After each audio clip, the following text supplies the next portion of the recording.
Fring Fisheries is celebrating its 30th anniversary this year. This place is really what you'd call a modern day, state-of-the-art carp syndicate. The fish are massive, the facilities are great, the swims are about as neat as they could be, and check out this gate for a prime example of the effort and money that gets spent on this place.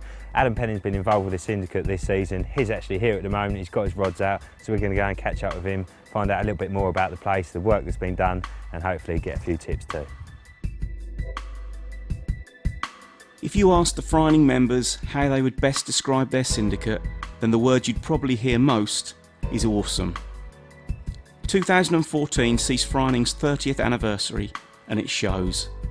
Some of the members here have been fishing the complex for almost 2 decades, and they keep coming back year after year. Such is the continual development of not just the stock, but also the syndicate as a whole. With over 100 30s, 10 40s, and at the time of filming a 53 to go at, there's enough carp here to keep any angler happy, and PBs are smashed time and time again. You never quite know what you're going to get, but you can bet you'll be in for one hell of a ride.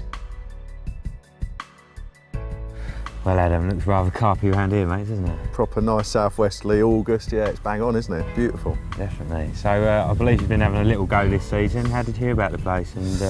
Well, it's been on my radar for quite a long time, Joe, to be honest. I noticed the quality of the fish and sort of logged it because it was local, and then ever since, obviously, I've watched the fish, probably like you have, getting bigger and bigger and bigger, to the point that all my fishing really for the last, well, forever pretty much, has been, you know, around the other side of the M25, Colne Valley, Oxford and so on. And I thought, you know what, I'm getting old, I want somewhere on my doorstep, somewhere that's comfortable, that's nice, that's got some nice old fishing. M25 is not getting any easier, is it? It's not, is it? No. And I thought, I'll go and have a little look.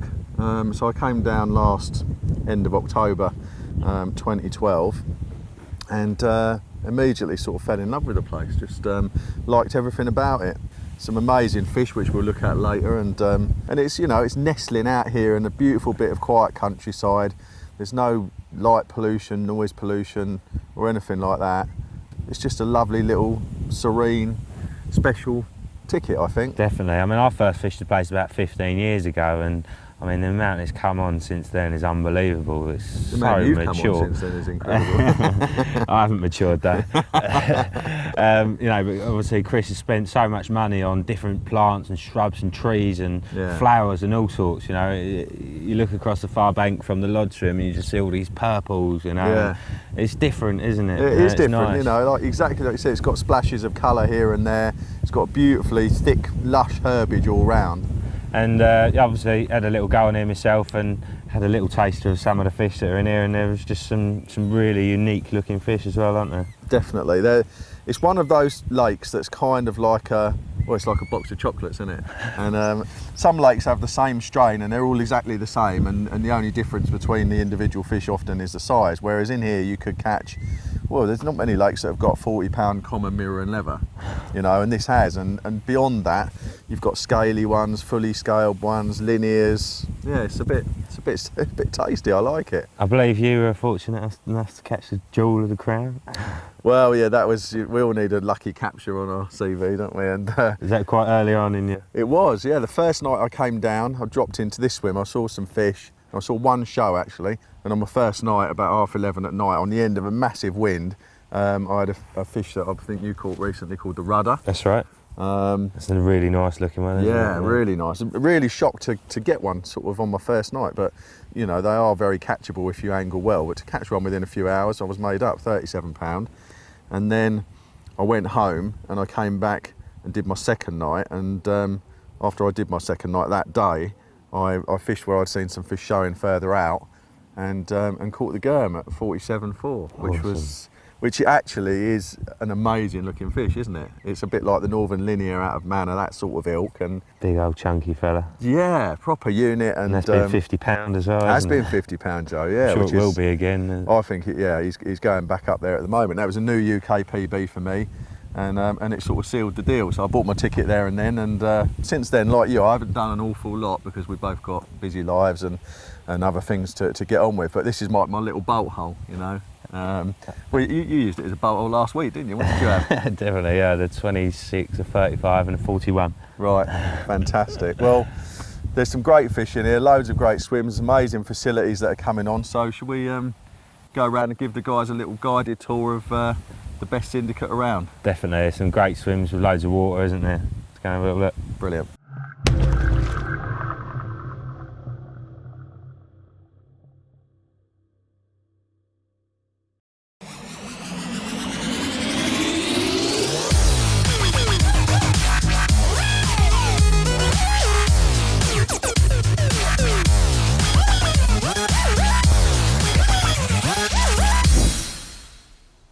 Nice little bayad. Beautiful, isn't it? The Bay of Pigs, I call this. It's probably the most intimate part of the whole lake, isn't it? You've got a good acre or so of shallows, haven't you? It's only 2 or 3 foot max, isn't it? But A lot of weed. a lot of weed. The crays seem to like it in here as well, but so do the carp, and they've been caught out of here in cold weather as well as the more obvious conditions like this. So definitely worth investigating. There's been times where I've heard them booming out in November. Really? Yeah. It's not an area of the lake I've fished, to be honest with you. But no, not for any particular reason. I just haven't really seen around here when I have been here. Well, it's one of those, I think, Joe. They come when they are. I mean, someone told me recently there were sort of 60, 70 fish in here at one time. You know, although Chris does occasionally, they like to spawn in here and this channel. So Chris periodically will close this part of the lake for obviously for the well-being of his fish, and they'll have a spawn. Obviously, a great time to watch them and come and see what's in here. But they're not here. They're usually up the lodge end quite often. But there's a few fish about. We've seen a couple, haven't we? And problem is the swans. You know, we've got those. It's very shallow. But with a bit of stealthy angling, Polaroids, as you know, we'd never leave home without. They can definitely be winkled out of here, and it's a lovely, pretty little part of the lake, and you've got really enticing willows hanging off the island there, and this channel which links into the main lake here and here is a proper route for them in and out, isn't it? I mean, you could certainly bait a couple of little spots up to clean off the bottom if you wanted to, couldn't you? And Definitely. it's an option to drop onto should the conditions. Definitely. I'd always avoid putting any bait in if they're about, those swans, but once they see you putting it in, they won't leave you alone, and it's so shallow, they don't even have to tip up, you know, it's neck depth. So. But apart from that, I think, yeah, with a bit of stealthy angling, the mommon's been caught just down there, so big fish area. Excellent. Right, let's go and have a little look at the box. Cool.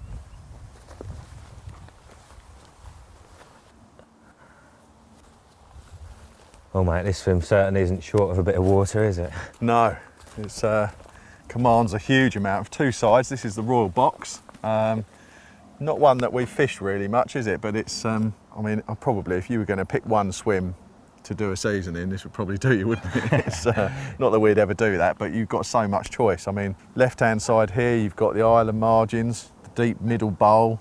Which is a key area, certainly in the winter, isn't it? Definitely, Joe, yeah. And there's a bit of a sort of golden triangle, what we call it, That's right. which you can hit from a few different areas, and they do seem to hold up there for whatever reason. But They do, like mate, you say, yeah. the corner of that island is just gagging for a bait. It's prime, isn't it? Yeah. And you've got the big prevailing winds pushing down onto this island and this area, and obviously this channel, this gully is going to have fish traffic going through it all the time. There's a few little, I fished in here with a client on a tutorial, and we found a few little patches of hard clean stones out there which were really nice, you know, just with a little bit of leading around. I don't think there's any massive sort of depth variations deviations, are there, no. but I think there's the odd sort of, you know, it might only be sort of 10 inches or something, you know, but clear patches of stones and so on, they're there, or hard patches of clay sometimes. So the other great thing is, you know, which applies to a lot of the swims around here, is if you fish with a mate, which a lot of people do, don't they? They like a little bit of a social. There's loads of space here for 2 anglers and loads of water for 6 rods. Yeah, it would definitely be very high on my list if I was doing 2 or 3 nights. You've got the right-hand side of the Royal Box there, which fishes out towards the middle of the lake. So as you said, you know, you can cover an enormous amount of water and you can see a lot, which is important, isn't it? Definitely. So yeah, very, very prime swim this. Well, here we are in the left-hand point. I believe you haven't fished this one, Ad? Do you know what, Joe? I've never even walked into this swim. I don't know why. It's one of the most popular ones, so I guess usually there's someone in here, so I'd just leave them to it. But I think probably every single big fish in the lake's been caught out of here at some time or other, wouldn't you? Definitely, by the sounds of it, you know, it's one of them swims that produces all year round. Yeah. And you can see why, can't you? I mean, it obviously fish is the main central section of water, and if they're moving up and down the lake, they're going to be coming past you, aren't they? It's pretty much opposite the Royal Box, and you've got the island over there, but you've got that, as you said, you know, you've got that big territory out there which is known good winter fishing. But you've also got some close-in spots. There's a few gravel marks at 40 yards or so. And, that's it. And even, you know, in the margins here, you can see this line of weed that runs all the way along, and it only goes sort of 20 yards or so out. And, you know, I quite often see fish showing that they travel along that edge of it, don't they, Joe? That. Yeah. Just fishing over it is always a good idea. So obviously this is the left-hand side. The next door is the right-hand side. That's right. Which fishes more down towards the dam water. Deeper water, but again, the right-hand point does a lot of big fish as well, doesn't it? Yeah, it also gives you the option to go out, you know, sort of out this way a bit. You know, this swim doesn't take all of that water, so you have got that central section too. But yeah, I've caught 2 or 3 out of next door before, a couple of nice ones. And there's actually a bit of a feature, sort of about 40 yards out. I wouldn't exactly call it a plateau or a bar, more of a raised gravel hump, if you like. And I know that does a lot of fish in and around. Is that where you had your big catfish? No, that was actually out in the middle. Right. Yeah, I had the boss out in the middle as well. Right. It was just in the winter, single choddies. I think it was February or something that. You know, it was pretty chilly, and I just had all 3 of them wanged out in that central zone. Recast them every couple of hours, and I was fortunate enough to land that one. Nice. Well, that's another thing worth mentioning before we go on to the next swim, is that Fring is probably one of the best winter waters for big uns that I know of. Is probably one of the best that you know of, isn't it? For 40-pounders, they come out, don't they? Yeah. You know, so yeah, tidy. Okay, well maybe we'll come back and have a little winter session with some bacon sandwiches and soup, eh? That sounds good. All right, let's get off to the next swim. Well, here we are in the lodge, Joe. I mean, this is, you know, it's probably done more fish than any other part of the lake, this swim. I think I've done 1 night in it since I've had a ticket, but you're more familiar with it, so it's got 2 sides. What's going on? What have you had? The first time I ever fished this lake, actually, I fished in here, it was on a magazine feature, just came over here randomly. I say first, it was the second time, because I fished here in the early days. And I came over a magazine feature, and obviously we've got this massive area down to our left here, which is kind of out of bounds. This is the only swim you can fish it from.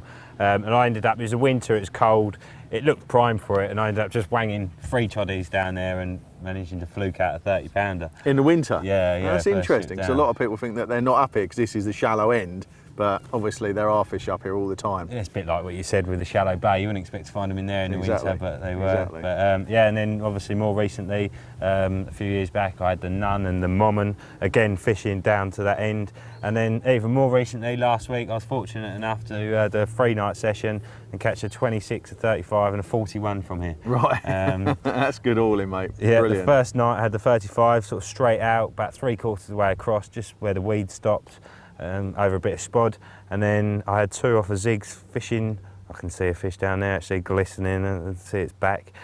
Fishing sort of 15, 20 yards off of those pads, so quite a long old chuck, quite a short zig. Yeah. But they were just there, you know, you could see them as we can now milling about in between the weed. I must say the weed wasn't as bad then, so you know, it's obviously come up a fair bit in the last sort of week and a half. That's a big chuck across there. How far is it to that corner? So the actual corner, it's 160 yards. Right. I mean, even straight over to the far bank there, if you were to hit that bit of wood, that's 125 yards. Is it? Which you wouldn't think really, would you? Deceptive, isn't it? Definitely. But again, lots of spots along the far margin. There is a bed of weed that runs along there for about sort of 15, 20 yards out. You can find the odd patches in there that are obviously more better than the others. You know, I'm not massive on fishing and weedy spots, but there are slightly clearer areas. And again, I've seen fish out here at close range, 30, 40 yards. So I think it's one of them swims, you could pick them off from all over, but obviously the key area is down to the left there. And the reason it's the key area is because the last swim on the opposite bank is opposite us here, and then it's basically a swimless sanctuary. Well, not a sanctuary because you can fish it, but as you mentioned, I think yesterday, that even with 3 rods, you know, it's a few acres of water. You're not really ever able to put that much pressure on them, are you? So as a result, there's always some fish here. Definitely. Sometimes all of them. Yeah, I would imagine, you know, you've got resident fish down there all the time, keeping out of the way. Yeah, nice. And obviously now this is a double swim, so you can have a good social with your mate, and you've got absolutely bundles of water to find your spots. You've got a lodge close by, electricity point, little shop. You can park behind the swim. it's the first bit of the lake you come to, and all of those reasons combine to make it popular. So Even if you're blank, you go away feeling happy because you ain't got to drag your gear half the way around the lake. yeah. Although there is now a quad facility for taking anglers to their swims, and also you can go across in the boat just for a couple of quid. So Sounds like my type of tea. yeah, me too. But you know what? This is empty. I think when we finish doing this bit of work, should we get our brollies and come and pitch up in here for the night? I think we should definitely have a look. It's good, isn't it? Nice. Not only are there 3 lakes on site, but also a total of 12 rearing ponds, and the management of the water quality is one of the main things that sets this fishery apart from many others. All memorable catches are photographed, filmed and then posted onto the extensive website, where you can keep up to date with what's been coming out and what swims are fishing particularly well. The Facebook page also gives people the heads up about what's going on at the lake, and there's no doubt that the Fring community of anglers are a sociable bunch. The staff and bailiffs are available 24/7 and are more than happy to go that extra mile to make your fishing the very best it can be. Banks and swims are constantly maintained and upkept, so they look their best at all times. Well, this is almost like a museum, isn't it? It's brilliant, isn't it? You expect to see like Quint out of Jaws, like rustling up some, steaming some shark jaws out of a bin in the corner, and yeah, it's just lovely. It's got a lot of character, isn't it? Or Chris Ball cleaning his reels. Yeah. Load of old piscatorial artefacts over here, Joe, we'd say. It's another fantastic part of the place, really, isn't it? Yeah, definitely. And it's, you know, for a top flight syndicate that Fring is, you know, you've got all the facilities that you'd expect, everything from flushing toilets, you've got all the ablutions, sink, I think there's a fridge there as well. Charger things. Chargers, yeah. Even a little tackle store over there in the corner. So, or if you just want some inspiration of what you might catch.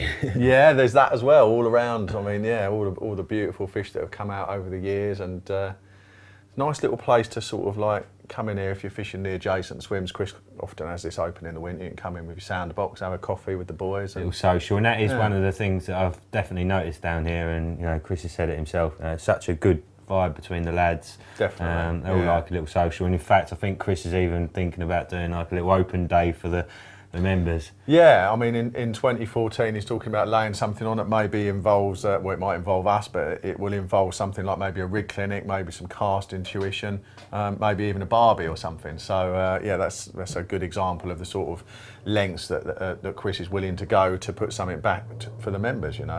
And it's one of those places that, exactly like you just said, everyone gets on well. I think probably because Chris handpicks people, you know, and you come and have your interview and so on. But everyone gets on well. There's a good camaraderie, and the social side of it is nice, which is important, isn't it? It really is. Yeah. So I was just noticing while we were stood here actually that one of the many artefacts is this was Carp Talk cover from 2007.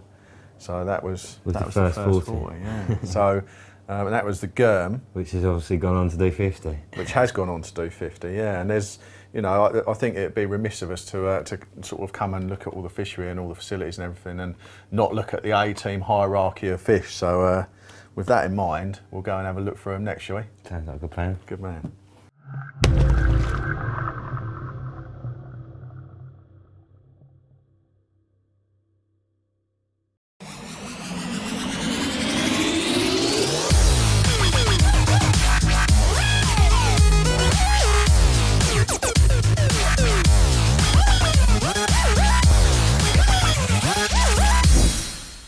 Well, we don't normally work from paper, do we, Joe? Because we're such professionals. But we thought we'd have a look at the big fish in the lake, and there's so many in here that we actually needed a printout of all the different 40-pounders, didn't we? There's 10, aren't there? 11. 11. Yeah, right. I just counted them up. It's mad. So you've got an 18-acre lake, 11 40s, one common, one mirror, and one lever. I mean, that's pretty unprecedented, isn't it? There's not many lakes that can boast that kind of stock. That is awesome. So the first one on this list, this is a nice one. It's called the netted fish. On that side, he certainly looks like a perfect lever to me. I haven't seen a picture of his other side, but quite rare these days, aren't they? Massively rare, yeah. I mean, there's probably only 3 levers in over 40 in the country. Two or three. It's not many. So the netted fish, top weight 41.4.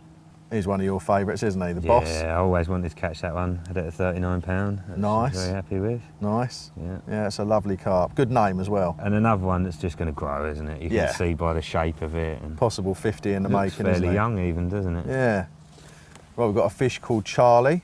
One of the main characters. That's an old one, a nice one, isn't it? It's a lovely, long, nicely proportioned fish. Bit of a character, like you said, named after Charlie Knowles. 42-pound top weight there. Oh, you caught the mommin, haven't you?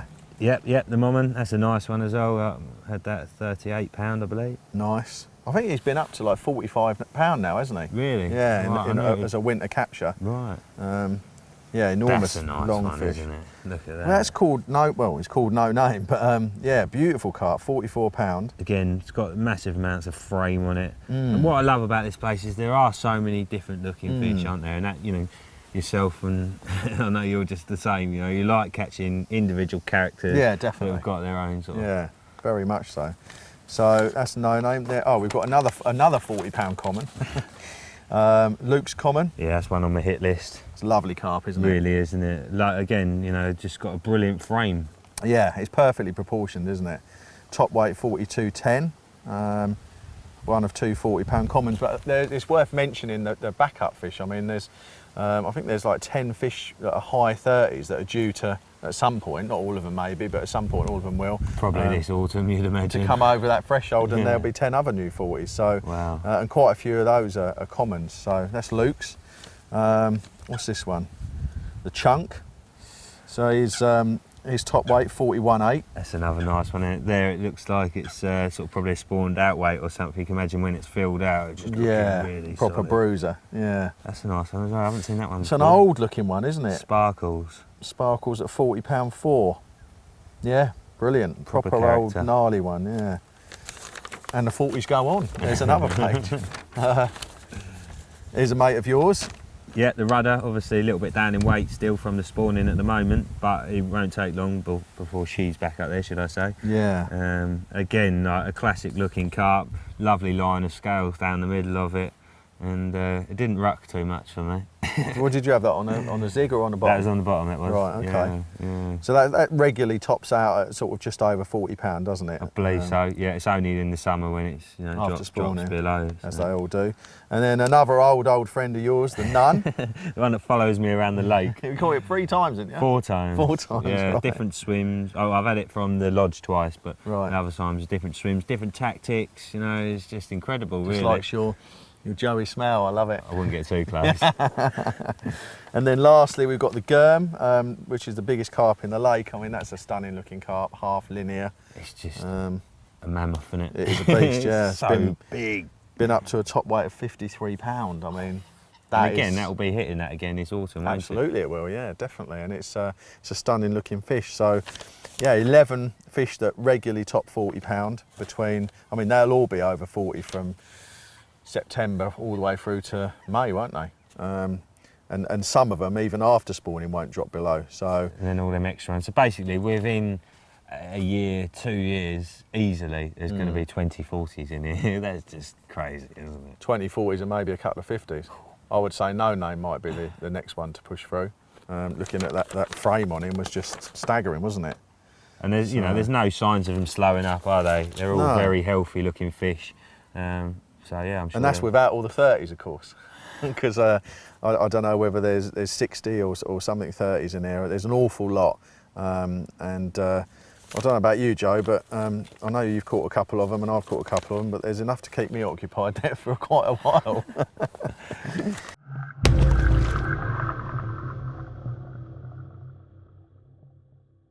Well, Adam, I believe Cell's one of your favourite boilies for this venue and in fact Yeah. in general. It is, mate, yeah, and it really sort of, particularly for dealing with the fish at Fring, you know, they're massive carp, and as you know, big carp like boilies. So 20mm boilies, I keep it nice and simple and straightforward and use these. And one of the nice things about them is because they're not really fishy or oily or anything, the crays do eat them, but you know, they're not totally crazy on them. So maybe glugging the hook baits, I glug the hook baits in a bit of Bailey's. And there's a guy on here who does really well, and he glugs his hook baits in vodka. How did he come up with that one? No idea, but he, you know, he catches quite a few fish, and the crays really seem to leave it alone. So having an alcohol quotient in your hook baits is probably an edge, and there's probably, you know, there's a few things you could play around with, from Tia Maria through to things like what's that white, Malibu, something like that. In fact, one of the other guys was using Malibu. So crays don't seem to like alcohol. Bit of coconut complements the bait. So I keep it simple, big boilies, and play the numbers game, and put in sort of a reasonable quantity, thinking that the crays will probably eat maybe a third of them. So I've done the same myself, you know, boilie fishing over here in the past, and what I've also done is, say I put a couple of kilos of cell out, I'll also put like a key of like something a bit more fishy out, you know. So right, okay, yeah. Again, that's a great idea. Just something I like that. to, because I think it depends how hungry they are, isn't it? And what else is on offer. But like if there was a single cell out there, it'd get eaten. But yeah, definitely. I like that idea though, you know, putting out a few fish meals, fishing cell hook baits over your cell, and putting out fish meal boilies for them to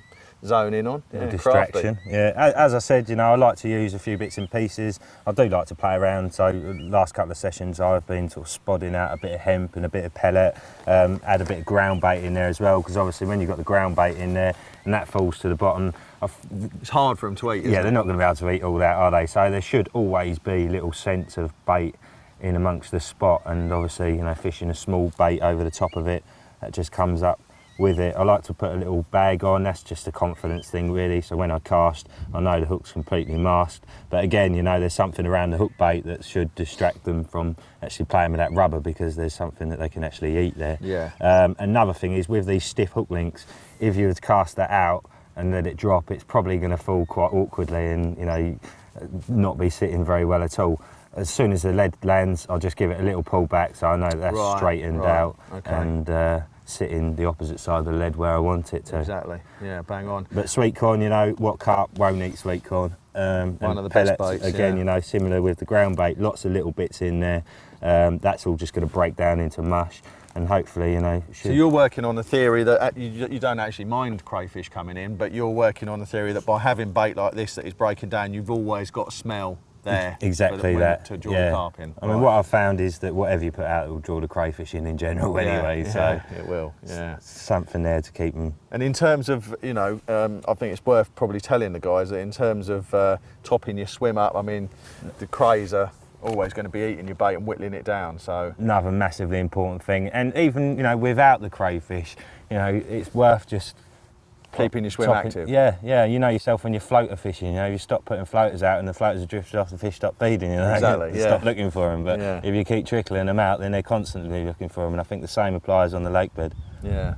What about in terms of your hook baits? Do you sort of wind in and check your rigs first thing in the morning or anything Again, like that? yeah, this is one of the only lakes that I'll actually do that on, you know, get up, set my alarm for 5:30 or whatever the time light is at the time of year, and recast them. I mean, if I've fully shrink wrap them up, then generally there's not an issue. And again, with the rubber, it's not really an issue, but sometimes I'll just, you know, certain times of the year you can get away without away with not using the shrink wrap, and I'll quite often in the winter I'll just use a choddy and cast them about. I'll be recasting them every couple of hours, you know, not just for the cray issue, but also just to try and locate the fish. Sure. Okay, well, there's a lot of great tips and advice there, guys. 2 different bait approaches, and they both work well, don't they? Definitely.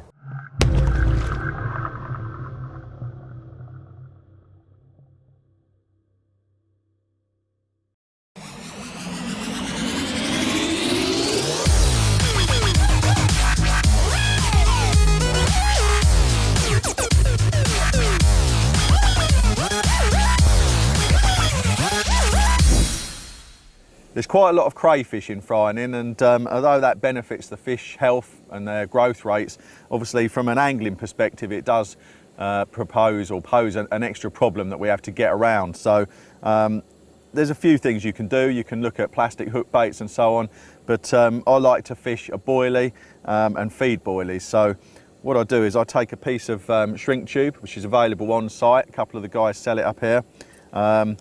Take a mainline cell boilie. Again, it's a boilie that the carp love, but the crayfish don't seem to love quite as much. What I do is I just pop that in there like that, so that the shrink is sort of just covering it like so. Pop a baiting needle in, and then hold it over the kettle, and as you'll see, It gives you a nice, clear, hard coating, but the ends of the bait are still available to leak out flavour and sort of appear relatively natural. Not ideal, obviously, having plastic around your hook bait, but the guys get plenty of bites on these and the fish really don't seem to mind. One of the other things you can do is, or I'd recommend you do, is to use a hair stop that's kind of like the extender stop. So the hair stop is actually buried down inside the bait, and that will help prevent the crays stealing your bait. You can fish out there, I've got that on all 3 rods, fish that with confidence, and it won't get whittled away. Get on it, the shrink wrap.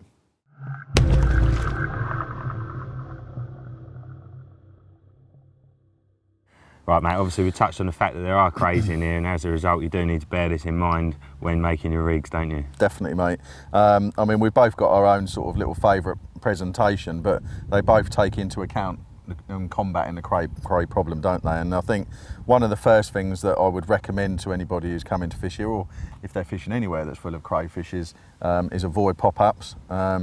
I've done a few tests years ago on a walk route in the Cotswolds and put some bait down, and if you put a pop-up rig in the middle of your boilies, from the crayfish's point of view, it's there asking for it, and they go straight and they'll nail it instantly every time.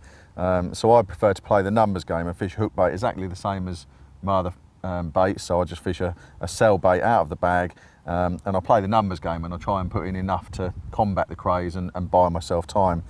And that, on top of that, really is just using a short, stiff little rig that can't go wrong, something that will reset itself.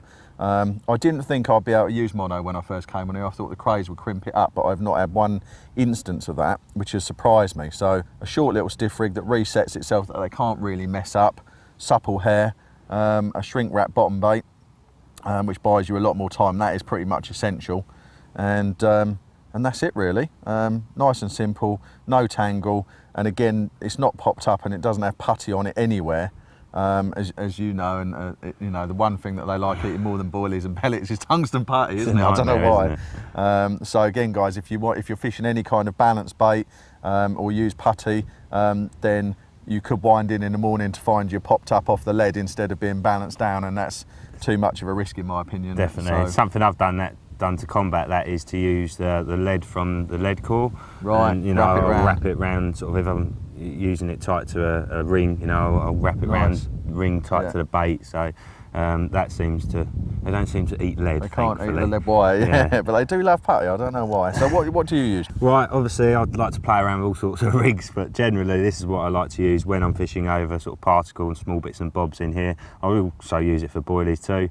It's a 20-pound fluorocarbon and a really small, soft, supple section. Right. Just a really tiny bit, and that obviously allows the hook to turn and flip, and basically whatever way the fish approaches it from and sucks it in from, that should do its job, you know, and find its home in the bottom of a carp's mouth. Worth pointing out, obviously, same as my rig, with barbless hook rule in effect here, guys. So either use a barbless hook or crush the barb right down using pliers. And that's another reason why I like the shrink tube, you know, that little curvature in there. I find it helps sort of grip round there, you know, and they shake and it's sort of pushing against itself. Yeah. And obviously they bolt off, and that's when you're into them, hopefully. A couple of other little things with the plastic. Crays will sit there and play with it regardless of the fact that there's no food value there.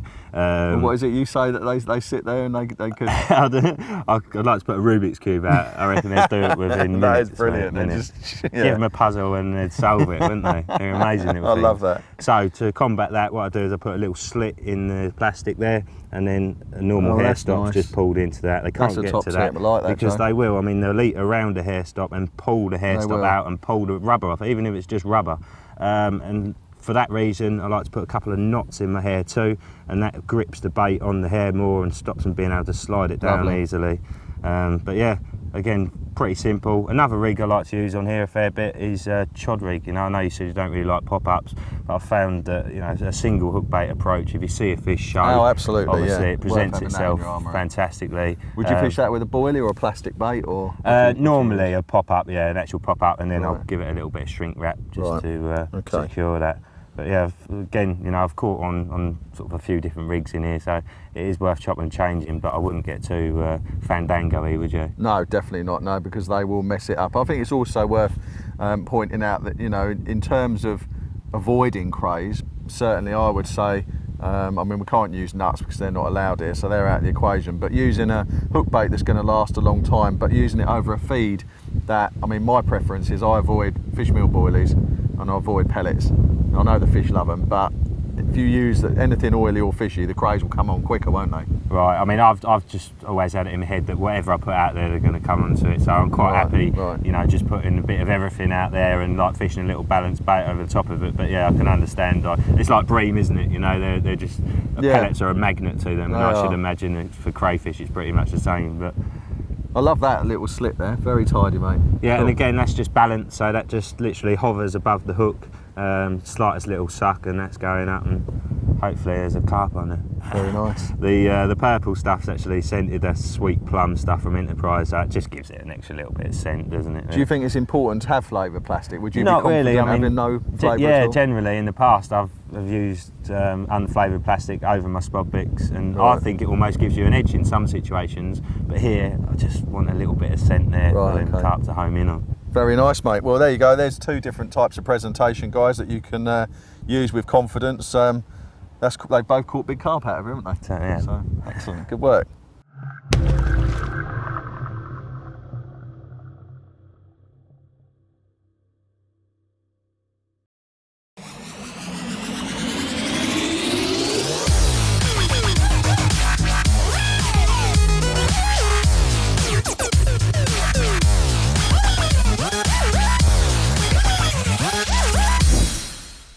One of the great things about frying is the fact that you're not just joining one lake. As well as the main lake with all them monsters in it, there's two lakes behind me here, the Valley Lake and the Car Park Lake, both of which are great for going and getting a little bit of action if times are getting a little bit hard over there.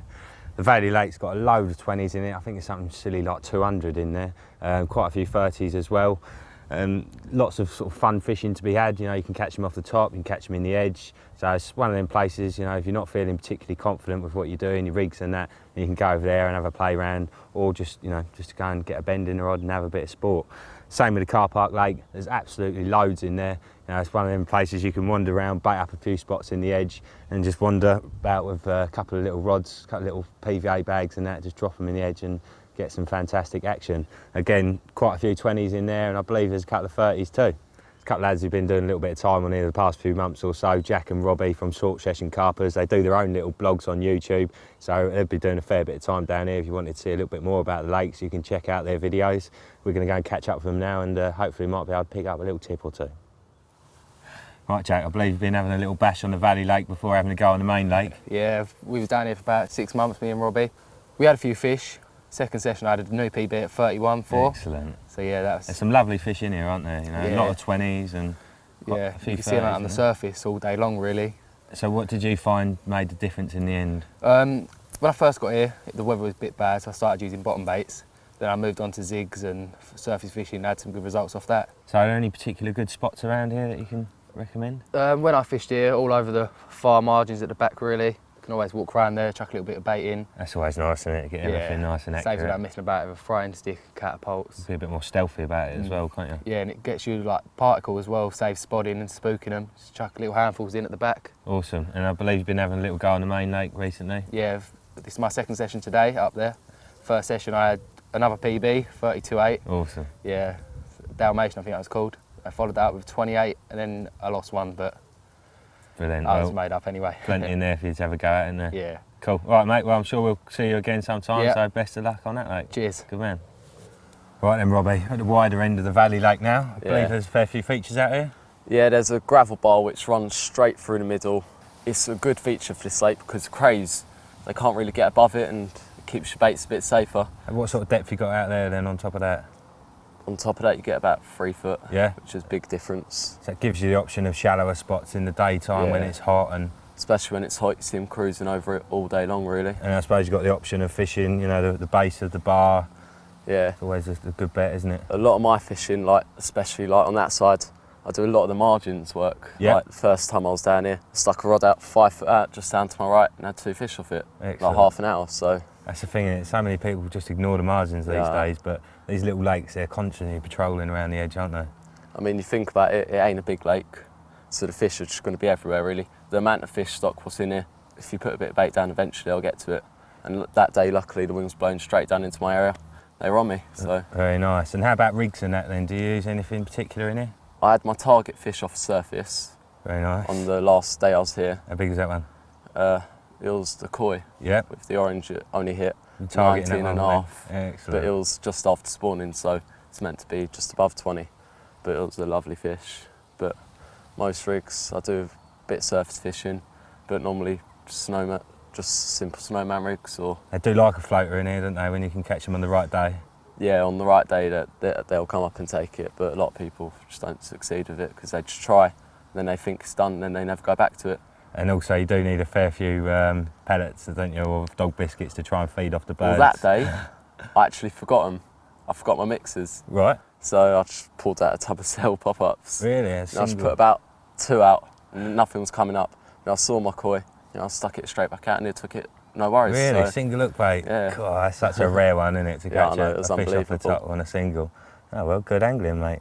Well, I'm sure, even though you're on the main lake, I'm sure you'll be coming for another little dabble over here, won't you? Yeah, definitely. Have you got any tips for anyone who might be joining? Well, firstly, everyone likes to plot up with their big 2-man bivvy and just stay prominent in one swim. But personally, that ain't how I normally do it. I like to stay mobile, fish to all the normal features like the gravel bar. If you're down that end of the lake, fish to the other side and walk around and bait up, and really that will catch. That's the thing, on these small venues, the fish will move around with pressure, especially this one, because they don't get a lot of pressure, do they? No. So they react to it more than they would do if they did. And so yeah, if you've got one guy sitting down the end of the lake with 3 tight lines out, or whatever, and they definitely move away from it, didn't they? I noticed it when I was having a little floater fishing here a month or so ago. It didn't take a lot for him to move up the other end. You just need to keep everything simple, and eventually it'll happen. Top man, nice one, cheers for that. Cheers.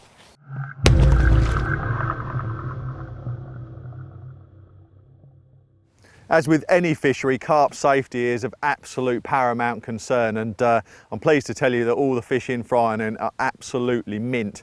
One of the things that we try and encourage is really paying a lot of attention to fish handling and how we get the fish out of the water. Now, I've long had the view that most of the damage, or a lot of the damage that can happen to a fish, is caused when the fish is lifted out of the water in the landing net mesh. The mesh can get caught around the front serrated edge of the dorsal or the serrated ray of the anal fin. If the hook's gone through, it can get caught in the mesh, and all of those things, fin twist, bending over and so on, when you lift the fish, it can cause unacceptable damage. So paying respect to these fish and keeping them tip-top condition is very important. A practice that I've been doing for quite a few years now, and that I try and tell everybody on my tutorials, and I'm trying to make a widespread practice, is when you've got that fish in the landing net and it's safely landed, you want to then transfer that to your cradle. Here at Fring, everyone's got to have a carp cradle, so the fish cannot get off the mat at all. And transferring the fish to the cradle is best done, in my opinion, via a sling. So I use this great big buoyant Fox one, and with the help of someone or on my own, I'll slide the whole thing underneath the landing net with the fish. Then I'll break the landing net down, drop everything in, make sure the fish's fins are facing the right way, and then I'll just lift it out like that. Now, with the landing net and the fish collapsed in the bottom of the sling, there is no pressure, no stress, no danger of the mesh tearing anywhere. Carry it up to the carp cradle in the sling, and that's really good carp practice, something that I'm doing everywhere, and whether you're fishing Fring or not, you should really put it into your fish and keep these fish perfect.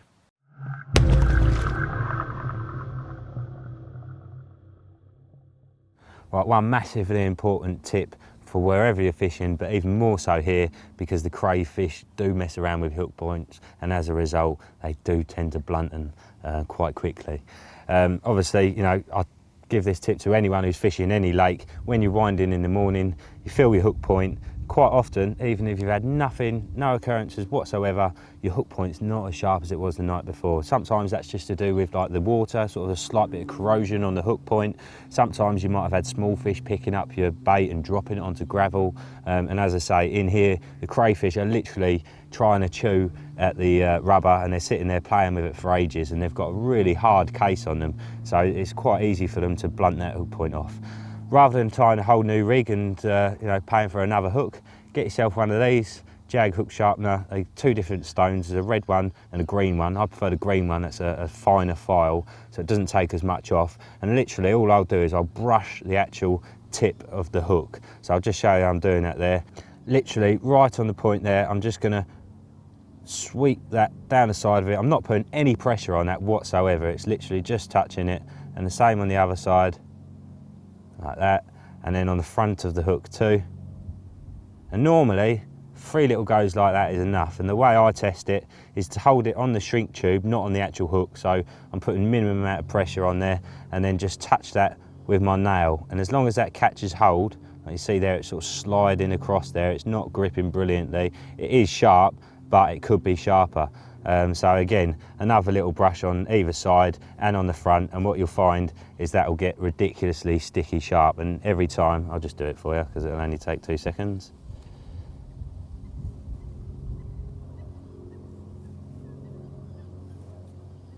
Let's give that a go now. There we go. And I'm just literally touching the point there, and it's catching hold every time. So you can see it was sharper than it was before. So as I said, even if nothing's happened throughout the night, check your hook points in the morning and give them a little brush up, and that will definitely give you a little edge. And there's long been going a debate between barbed and barbless hooks, and I can vouch for quite a few big fish lakes that have got pristine fish and have a barbless rule in force. There's a few in France, there's a few in the UK, and I think frying in is a perfect example of that. You know, the fish, some of them are over 30 years old now, and all of the males of all the fish in the lake are perfect, and there's been a barbless hook rule for as long as the fishery's been in existence, I believe. The thing with barbless hooks, fish can shake them out, so unless you're fishing a choddy, I prefer to fish a tightish line. Fish do get used to getting rid of them, but that's the key point. You know, that's one of the reasons why they're so safe and effective, because by having a barbless hook policy, you're effectively eliminating all of your towing and all of your tethering, which in my opinion is one of the main causes of possible damage. So by removing that from the equation, you keep your fish in tip-top nick, and I really think that it's a bit of a myth that barbless hooks cause more damage. I tend to favour the fox armour points, use these in a variety of different patterns, very strong, very sharp. So barbless hooks, don't be afraid of them. They work really, really well, and they help to keep our fish in perfect condition. Even these big old carp in here, as I said earlier, are absolutely perfect. So fishing with a tight line, if you're fishing a chod, then fish a slack, but generally fish a tight line so it's harder for the fish to get away with. And let's keep these fish looking beautiful.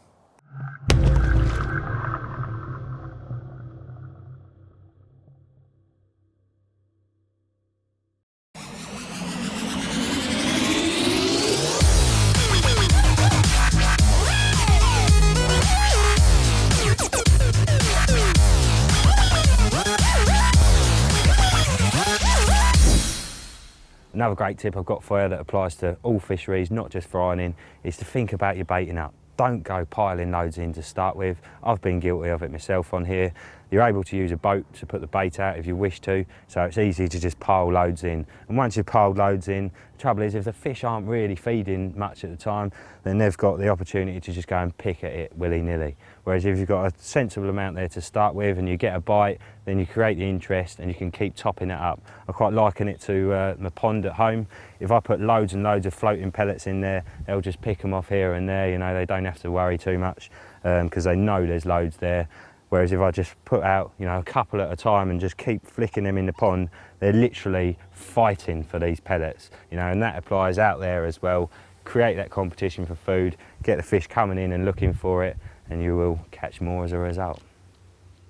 As a carp angler, your most dangerous weapon of all is your eyes, and observation really is the name of the game wherever you're fishing. And a guy came up to my swim last night, not long after I got fishing. He said, "What have you set up in here, Adam?" And I said, "I've seen 2 fish out here." And after spending quite a few hours yesterday walking around, looking and looking, I saw 2 fish out there, and that was good enough for me. You know, on any lake you go to, if you just set up in a swim that you like the look of without paying any real attention to where the carp might be, then usually you'll be on a hide into nothing. The fish will come in ridiculously close at times, and within 10 minutes of Joe and I arriving yesterday, we found a couple of fish feeding in 18 inches of water within 3 foot of the bank. I had a stalk for them, but I wasn't good enough to catch one of them. But it just goes to show that, you know, if you turn up, if you've got your Polaroids or welding goggles like these, and you're prepared to have a good walk around and a good look before committing yourself, then you can make opportunities. If you always make sure you get on the fish, then wherever you're angling, then you're going to be in with the best possible chance. If you combine that with getting up early, doing the dawn watch, that's when carp tend to be out there most active. Again, be vigilant, be observant, and you'll catch more carp. A lot of lakes I've fished in the past tend to be mainly gravel, because they are gravel pits. Fring, however, is mainly clay. So there are patches of gravel out there, but there's not loads. As a result, I personally think that there's a good chance those fish, the fish that are in here, will use those spots as sort of markers as to know where they are around the lake, and as a result they use them as roadways too. So you know, it can help in here to find the gravelly areas. As I say, there's not loads of them, but spend a little bit of time with your marker float and you will. Personally, rather than fishing on the gravel, I think that makes it a lot easier for the crayfish and also for the fish to deal with your rig. If you find that gravel and then come just off it, just a couple of foot, you know, until it, you know, stops, and fish on that as opposed to on the top of it, I think you should put yourself in a better position. When the fish are digging around in a bit of softer stuff, you know, it's much harder for them to be fussy about what they're sucking and blowing out. And obviously with a shortish hook length and a fairly big lead, they can nail themselves really easily. When it comes to facilities, here at Fring you have to go a long way to beat it. There's free tea and coffee in the lodge, a small tackle shop if you forget a few bits, there's toilets, the showers are currently being upgraded again, and there's also 12 infrared security cameras across the site, together with an automated gate, so safety is one of the most important factors. It's amazing to think that Fring is actually just 10 minutes from the M25, yet it appears that you're miles from anywhere. Such is its peace and tranquility, nestled away in its Essex countryside valley. The quality of angling here is based on 3 decades of ongoing fish management, syndicate development and plain, good old-fashioned great service. The site is beautifully maintained and the abundance of wildlife and rare meadow flowers only adds to the ambience of Fring, with the ultimate goal to be the finest carp fishing syndicate in the UK.